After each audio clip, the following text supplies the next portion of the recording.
Recordemos en dónde estábamos en el capítulo 5 del Evangelio de Lucas. Vimos a partir del versículo 12 la vez pasada, leamos. Esto viene después de que los discípulos obedecieron al llamado del Señor Jesús.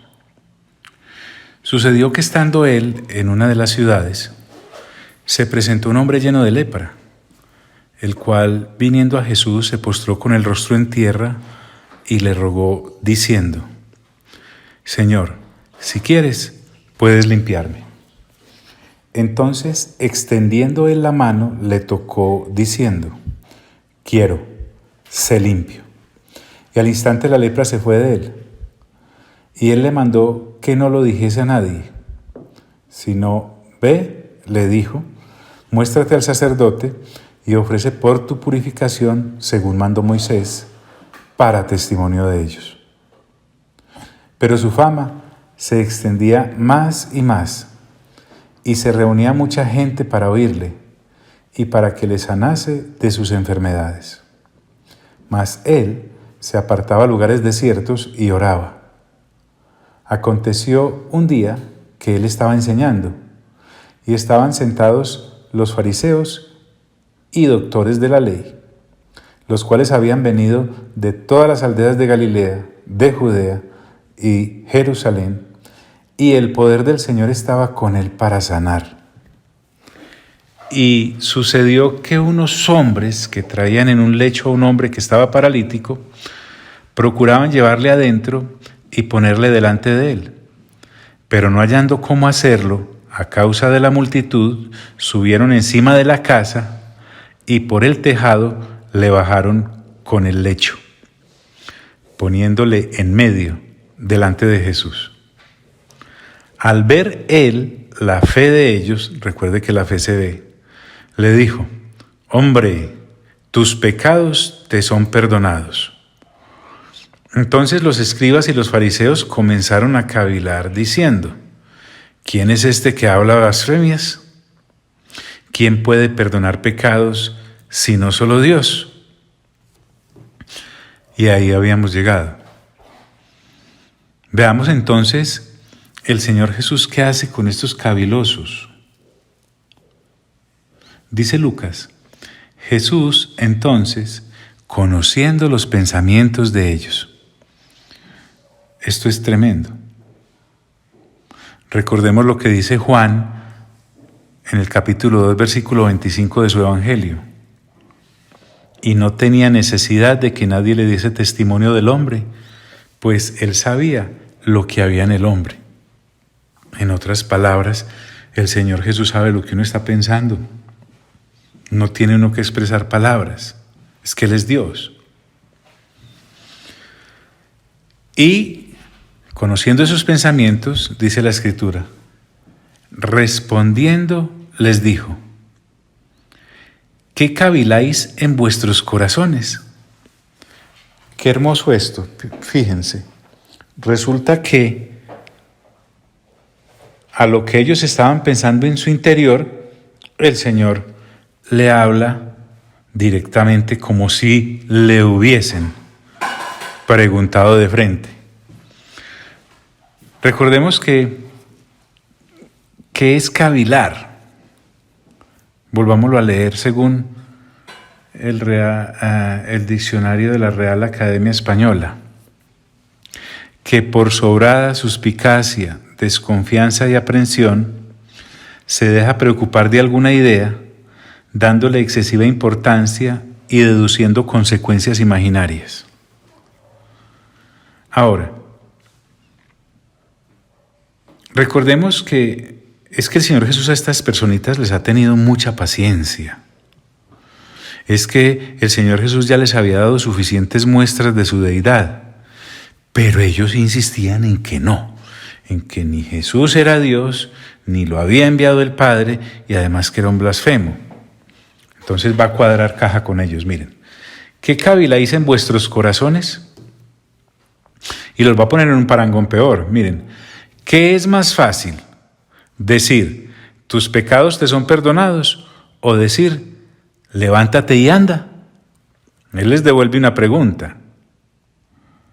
Los va a colocar, o los coloca, mejor dicho, en un parangón. ¿Qué es más fácil decir? ¿Tus pecados te son perdonados? Entonces, este asunto de que a uno Dios le perdone o no los pecados, realmente es algo como muy intangible de verificar por otro ser humano. Porque esto de perdonar pecados, en últimas, es algo entre el pecador, que comete los pecados, porque ha nacido bajo pecado, y Dios, que es el que puede perdonarlos. No hay institución, no hay otro lugar al cual ir, no hay otra persona a la cual acudir. Solo Dios puede perdonar pecados. Pero es que en el caso de estos cavilosos, recordemos que ellos ya se habían abrogado también ese derecho de perdonar pecados.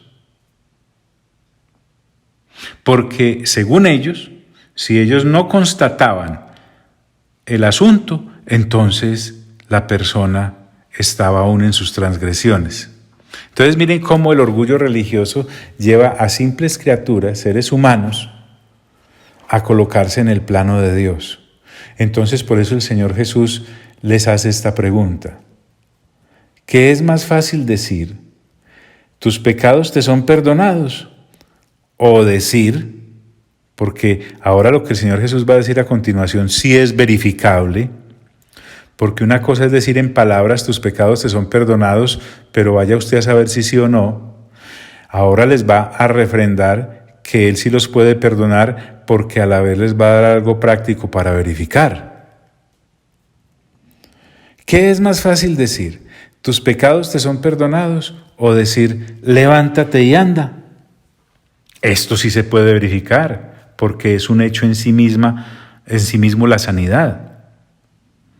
Ahora, el asunto acá para estos cavilosos era que si el hombre se sanaba, dado que ellos, los judíos, vinculaban la enfermedad como una consecuencia misma del pecado, si el hombre se sanaba, eso certificaría que Jesús sí podía perdonar los pecados y por ende el hombre sería sano. Si Jesús no era quien para perdonar pecados, entonces el hombre no se sanaría. Hombre, qué interesante. El Señor Jesús dándole pruebas a quien no se las debe dar. Se pasa de misericordioso.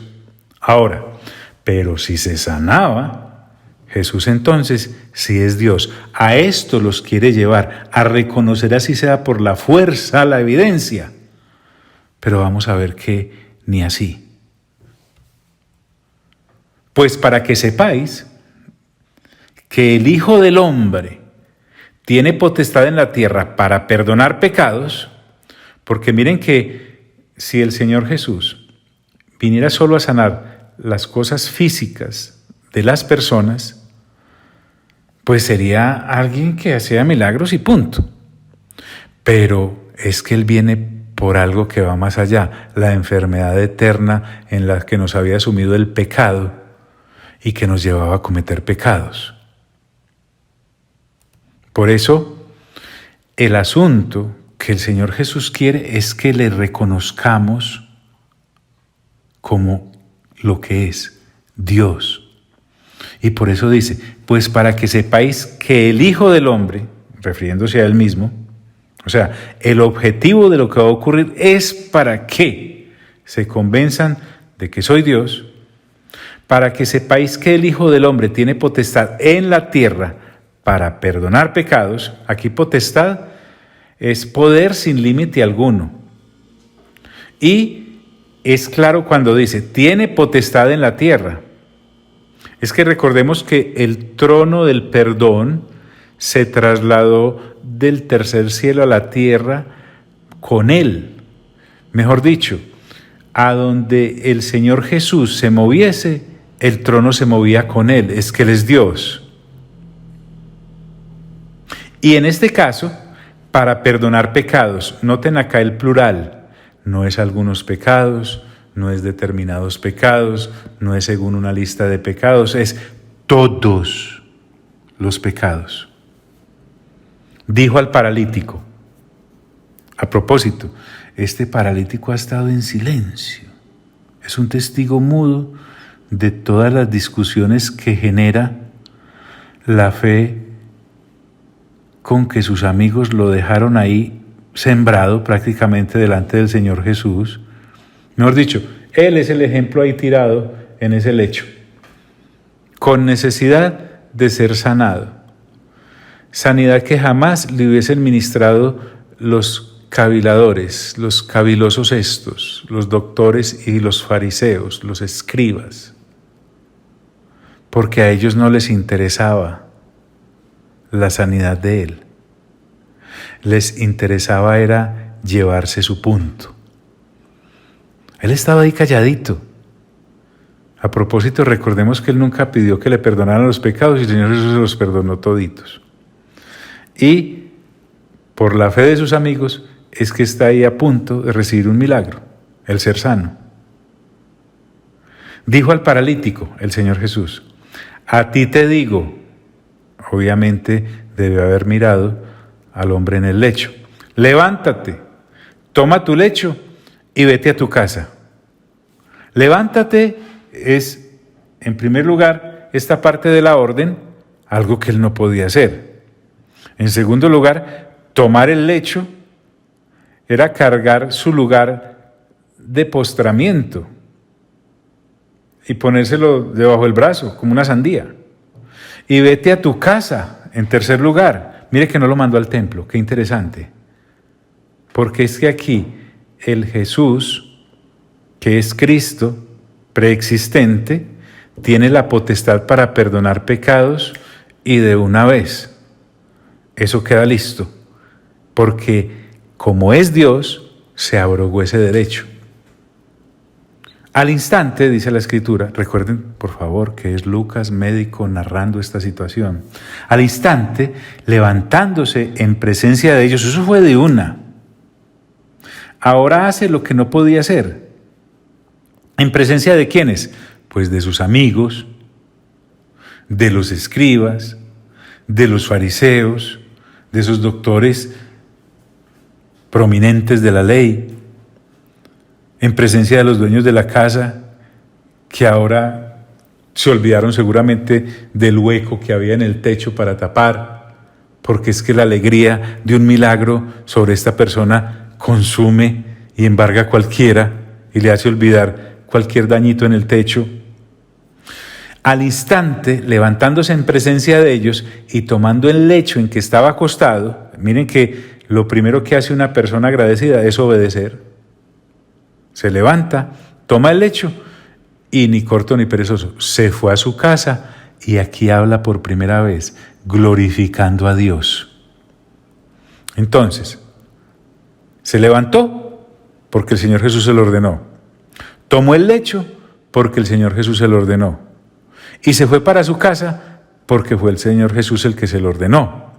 Pues nada que ver ahora con algunos atracadores de milagros que una vez el milagro se les concede de parte de nuestro Señor que está sentado en el trono, salen a hacer lo que les provoca. No, se fue glorificando a Dios por muchas cosas. Pensemos, por los pecados que le habían sido perdonados, por la sanidad que ahora disfrutaba. Y se fue sin caviladeras, solo se fue con gratitud. Él no se quedó pensando, ¿será que los fariseos me volverán a hablar? ¿Será que los doctores de la ley me van a quitar el milagro? ¿Será que...? No, para nada. Se fue feliz completamente, dándole la gloria a Dios, glorificando a Dios. Así que aquí concluimos esta parte del milagro que dejamos en vilo la vez pasada. Pero pensemos un poco en los que se quedaron ahí, porque es que la cosa continuó. Dice la Escritura, y todos, sobrecogidos de asombro, glorificaban a Dios. Aquí Lucas pareciese que incluye a los caviladores, escribas y fariseos. Tal vez estaban sobrecogidos de asombro, no sé hasta qué punto sí glorificaban a Dios, pero por lo menos sobrecogidos sí estaban. Y también asombrados, estaban atónitos. La gente que fue testigo directo de este milagro también le entregaron la gloria al que es. Cuando un milagro viene de Dios, se le entrega la gloria a Él. Otra vez, quiero, por favor, refrendar esto.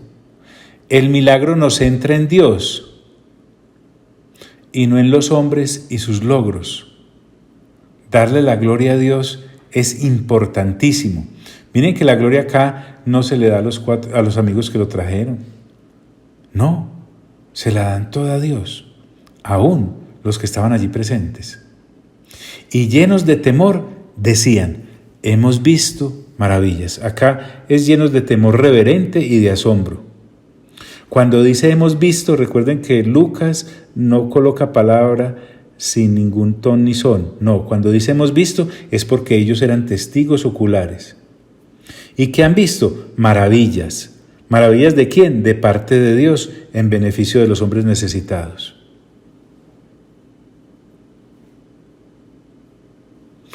También se puede observar que podríamos aprender, y es que podemos desplegar la misma diligencia para acudir a Dios para que nos perdone los pecados, como para pedirle sanidades y liberaciones. El Señor Jesús recibió una gran multitud, lo seguían a todas partes, recordemos. Iban por sanidades, iban por liberaciones, pero el Señor Jesús es enfático en que lo que quería entregarles era perdón de pecados y vida eterna. Y llenos de temor decían, hoy hemos visto maravillas. Qué lindo esto. El capítulo que estamos viendo es un capítulo que tiene muchos visos. Antes de estas sanidades, tanto de este paralítico, ex paralítico, y antes de la del leproso, ahora ex leproso, vimos cómo los discípulos fueron llamados. Sí, Simón, que es Pedro, su hermano, Juan y Jacobo también, pero ahora Lucas, que recuerden lleva un orden lógico, más no cronológico, de los hechos del Señor Jesús, para comodidad de Teófilo y de paso nuestro. Ahora se va a centrar en el llamamiento de otra persona. Es una persona supremamente interesante. Voy a hacerlo sin afanes. Dice Lucas a partir del versículo 27. Después de estas cosas salió y vio a un publicano llamado Leví. Obviamente está hablando de que salió de la casa, pero estamos haciendo referencia a la ciudad como tal, era Cafarnaún. Y entonces vio a un publicano. Aquí, como en lo general del Señor Jesús, que es Dios, Él es el que toma la iniciativa, porque miren que Él es el que ve a Leví. Y este Leví, Lucas nos aclara que es un publicano. Quiero contarles brevemente quiénes eran los publicanos. Eran cobradores de impuestos. Por lo general era gente acaudalada, de estrato alto, a nivel financiero por lo menos. Casi todos eran romanos, pero acá hay una excepción, y es que al Leví aquí referido es un judío además odiado por los demás judíos, porque para los judíos un publicano de entre ellos mismos era para ellos personas bajas y despreciables dos veces. Uno, por venderse al imperio, y dos, por estar robándoles. Ellos consideraron un robo el papel que desempeñaban estos publicanos. Y nos aclara Lucas que le decían o le llamaban Leví, que ya todos sabemos pues por lectura juiciosa. Yo aquí no estoy tratando de impresionar a nadie ni de sorprenderlos, porque con 9 capítulos diarios del Nuevo Testamento uno ya ha pasado por los evangelios un sinnúmero de veces. Sabemos que se refiere al mismo Mateo, Después de estas cosas salió y vio a un publicano llamado Leví. Y también nos dice Lucas, sentado al banco de los tributos públicos. Es decir, estaba en plenas funciones de cobro. Cuando se refiere al banco de los tributos públicos, pensemos en que era como una oficina de peaje, era un banco de tributos, era una oficina de impuestos. Uno de nuestros observadores invitados, Ralph Earle, dice acerca de este asunto, miren qué aporte el que nos hace este señor, con respecto al banco de los tributos públicos. Era una especie de aduana cerca del embarcadero de la ciudad donde era facturado el pescado y se cobraban los impuestos. Podía ser una caseta de cobro ubicada sobre el gran camino de Damasco a Egipto, donde las caravanas pasaban y donde tenían que pagar sus derechos de tránsito y sus impuestos sobre las mercaderías. Miren pues qué interesante. Los romanos exigían que los judíos pagaran impuestos por cada árbol frutal que tenían, por cada pozo de agua que cavaban, por cada terreno que poseían y sobre cada animal que dijeran tener. Entonces, a los judíos esto les parecía, además de opresivo, injusto, porque era de parte de una nación extranjera e invasora.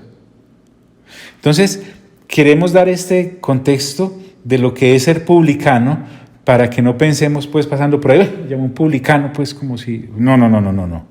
Allá se nos explicó muy bien cuando llamó a aquellos que eran pescadores y a este publicano es que le dijo, el Señor Jesús le habla directamente, además no les hablaba, sígueme. Entonces, cuando el Señor Jesús le dice sígueme a este individuo llamado Leví, que es el mismo Mateo, con estas connotaciones sociales y de aversión por parte de sus connacionales, no puedo evitar, créame, imaginarme la cara mínimo de los 4 discípulos que ya había llamado el Señor Jesús. Porque es que todo el mundo sabía quién era Leví, todo el mundo sabía quién era Mateo. Es más, Pedro, Andrés, Juan y Jacobo le habían tenido que pagar impuestos por cada pez que sacaban de ese lago.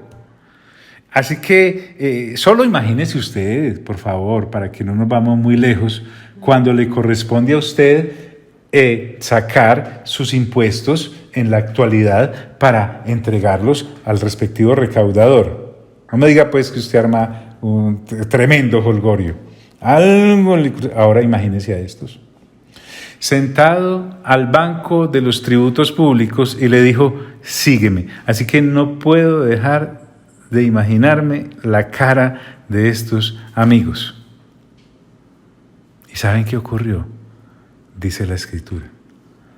Y dejándolo todo, escuche, y dejándolo todo, dice la Escritura, todo es todo, se levantó y le siguió. Leví se lanzó sin pensarlo al vacío de la fe. Para cualquier observador desprevenido podría decir, dejó todo por nada. Es que él vio lo que solo con la fe se puede ver, porque realmente no es que dejó todo por nada, sino que dejó nada por todo. Porque estaba dejando todo lo temporal, escuche bien, para seguir a aquel que no solamente le puede suplir esas cosas temporales, sino todo lo eterno. Y dejándolo todo, se levantó y le siguió.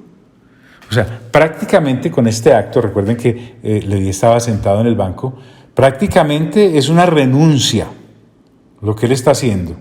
Así como los 4 que estaban pescando dejaron todo y le siguió para no volver atrás nunca más. Se levantó y le siguió. Leví saltó hacia la vida eterna, de una. ¿Qué ocurre en Leví? Algo interesante, miren ustedes. Y Leví le hizo un gran banquete en su casa. Estamos hablando de grande, no pequeño. No, aquí no estamos hablando de que era martes y con un bono fue allá donde venden los pollos y le dan una alita y le entregan 2 porque es promoción. No. Estamos hablando de un gran banquete. Leví le hizo, es decir, la gratitud y la generosidad del apóstol se hace manifiesta. ¿Y por qué un gran banquete? Es que recuerden que Lucas es el que nos está narrando el asunto después de investigar. Era un gran banquete porque era el estilo de un hombre acaudalado. Y fue en su casa, que a propósito no debía ser cualquier casita. Era casa de hombre acaudalado, publicano, recaudador de impuestos para el imperio romano, billetudo. Y le hizo gran banquete en su casa. Y entonces ahí viene el mosco en la sopa, si es que era sopa, mire. Y había mucha compañía de publicanos y de otros que estaban a la mesa con ellos. Entonces, no es una invitación que uno le puede hacer con sus recursos limitados a 2 o 3 para partir la alita aquella que les dije de los martes en promoción. No. Era mucha compañía, no eran pocos. Me gustan estos detalles que Lucas nos da. Y resulta que si a Lucas nadie le hablaba, ¿a quién iba a invitar? A Mateo, si nadie le hablaba, ¿a quién nos dice Lucas que iba a invitar? A otros como él, a otros publicanos. Pues también deben estar ahí los discípulos del Señor Jesús, seguramente algo incómodos, y ya vamos a ver por qué. Y había mucha compañía de publicanos y otros que estaban a la mesa con ellos. Entonces, cuando Lucas nos dice de publicanos, está en plural. Recuérdate, por favor, qué eran los publicanos. Cobradores de impuestos, acaudalados, o sea, ricos todos, odiados por los demás judíos. Porque para los demás judíos, estos publicanos judíos eran bajos y despreciables doblemente por haberse vendido al imperio y estar robándolos. Entonces pensemos que también puede haber también ahí publicanos romanos en ese ágape, una comilona. Y Lucas dice, y había mucha compañía de publicanos y de otros que estaban a la mesa con ellos, porque es que en los banquetes no hace falta el pegado, ¿cierto? Y estaban comiendo y festejando. A pesar de que eran publicanos y seguramente se les iba a censurar por sentarse con ellos, allí estaban, porque donde hay comida, ahí aparece la gente. Y aquí aparecen los moscos en la sopa. Y dice Lucas, y los escribas y los fariseos murmuraban contra los discípulos diciendo, aquí están los cavilosos, además cavilosos profesionales. Esta gente no iba a creer, esta gente iba a murmurar y a criticar y a censurar. Pero Lucas nos da un detalle muy interesante. Y los escribas y los fariseos murmuraban contra los discípulos diciendo, ojo pues, como eran profesionales en cavilar y en murmurar, ellos se dirigen hacia los discípulos tratando de desestabilizarlos. Miren que no le hablan directamente al Señor Jesús. Es que además de cavilosos, de murmuradores, eran maliciosos. Maliciosos es que son. Ahora, murmuraban contra los discípulos, porque es que recordemos que los discípulos también estaban aprendiendo de Jesús con quienes se debían sentar, ya que por parte de los cavilosos se les había enseñado con quienes no sentarse. Murmuraban contra los discípulos diciendo, miren pues, lo lanzan en manera de pregunta, así como dejando caer la cosa. ¿Por qué coméis y bebéis con publicanos y pecadores? Pues ya sentarse con publicanos era un gran delito religioso y ya sabemos por qué. Pues no lo va a repetir 3 veces, porque usted no es Pedro, que había que decirle las cosas 3 veces. Publicanos y pecadores, porque además consideraban pecadores a todos aquellos que no observaban los muchos requisitos ceremoniales de la ley oral y escrita, y además todo lo que como ancianos de Israel habían aumentado con sus propias tradiciones. Entonces miren cómo murmuraban: ¿por qué coméis y bebéis con publicanos y pecadores? Los discípulos parece que se quedaron callados, pero eso es bueno salir con alguien que lo pueda defender a uno. Porque el Señor Jesús sí les responde. Es que el Señor Jesús, respondiendo Jesús, les dijo, miren que Él se hace cargo de la situación. Los que están sanos no tienen necesidad de médico, sino los enfermos. Es decir, los sanos no necesitan médico. Eso era un indirectazo directo. Estaba hablando de los escribas y fariseos que se creían justos por sus muchos ritos. Ellos estaban ahí para criticar, ni siquiera para comer. Yo creo que se atragantaban. Pero el Señor Jesús nos enseña: los que están sanos no tienen necesidad de médico, sino los enfermos. Es decir, los que reconocen su necesidad de salvación y su insuficiencia espiritual por muchos rituales que quieran seguir o que quieran celebrar. Y aclara: no he venido a llamar a justos, sino a pecadores al arrepentimiento. Mire al que está al lado, y si no, mírese usted mismo y diga: ay. Usted quiere reconocer a un religioso, recalcitrante cavilador, murmurador censurador, boicoteador, esa gente perezosa, vestida como sepulcro blanqueado, pero por dentro llenos de huesos podridos en sus pensamientos. Obran así. No se alegraron por la sanidad del leproso, no se alegraron por la sanidad del paralítico, que se van a alegrar por el arrepentimiento de un pecador. No he venido a llamar a justos, sino a pecadores al arrepentimiento. Escuche bien. Aquí el Señor Jesús, usando esta parábola, podemos decirlo así, Él mismo se identifica con el médico que la humanidad necesitaba para salir de su insolvencia moral y espiritual. Entonces, cuando Él dice, no he venido, Él está diciendo, miren, es que yo soy el médico del cielo para los enfermos de la tierra. No solamente física, sino espiritualmente. No he venido a llamar a justos. Es que el Señor Jesús sabía que venía. Por eso el Señor Jesús no temía sentarse con prostitutas, con publicanos, con gentiles. No. Es que yo no he venido a llamar a justos. No es porque los hubiese, recuerde bien, sino porque se creían justos. ¿O acaso no dice el versículo estrella de Juan 3:16?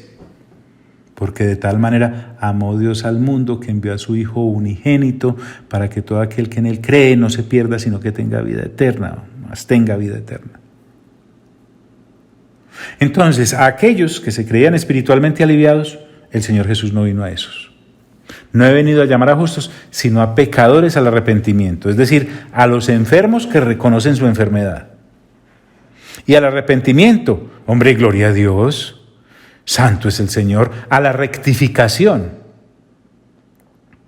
En el pasaje paralelo de otro de los evangelios, que está precisamente en Mateo, capítulo 9, versículo 13, en la parte A, dice, id pues y aprended lo que significa misericordia quiero y no sacrificio. El Señor Jesús, allá en Mateo, en este mismo pasaje, agregándole a lo que nos ha dicho Lucas, está citando lo que dice Oseas 6:6. No se olvide de ese versículo, 6:6 de Oseas.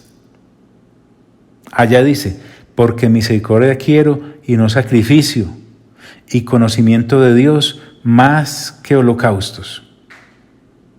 Entonces, lo que el Señor Jesús está queriendo decir es que está demandando más justicia que rituales. Lo que está diciendo es, no hay cantidad de animales que me puedan sacrificar, ni de rituales que puedan celebrar, porque eso no los limpia por dentro, solo medio los lava por fuera. Esos sacrificios, esos rituales jamás suplirán la falta de amor y misericordia. O sea, en otras palabras, Jesús no vino a llamar ritualistas religiosos pagados de sí mismos. Vino por pecadores, y entre más sucio, ese es el que el Señor vino a rescatar. Así es. Interesante eso. Todo esto se dio en ese contexto de la actitud agradecida y alegre de Leví por haber sido llamada. ¿Y a quiénes invitó? A puros publicanos y pecadores. ¿Y quiénes se colaron? Los escribas y fariseos. Y no llegaron para arrepentirse. Pero el Señor Jesús insistía en hacerles evidente su deidad y en hacerles evidente que Él podía no solamente sanar, sino perdonar pecados. Pero nada, no les entraba. Y a muchos de ellos, definitivamente, no les entró. Respondiendo Jesús les dijo: los que están sanos no tienen necesidad de médico, sino los enfermos. No he venido a llamar a justos, sino a pecadores al arrepentimiento. Yo voy a dejar ahí. Amado Padre Celestial, te damos toda la honra. Gracias por haber enviado a nuestro Señor Jesús, al cual le damos toda la gloria. Y gracias, amado Espíritu Santo, a ti te damos toda la honra por los siglos de los siglos de los siglos. Permítenos entender que tú viniste, Señor Jesús, a llamar pecadores al arrepentimiento para entregar vida eterna. Y que eso no se nos olvide, Señor, que la plaga del fariseísmo y de los escribas y de los pagados de sí mismos no se nos vaya a pegar. Esa sí es peor que cualquier plaga, Señor. Ayúdanos a permanecer siempre humildes, recordando de dónde nos sacaste. No en vano, en otro de tus evangelios dice que al que más se le perdona, más ama. Gracias. Amén, amén y amén.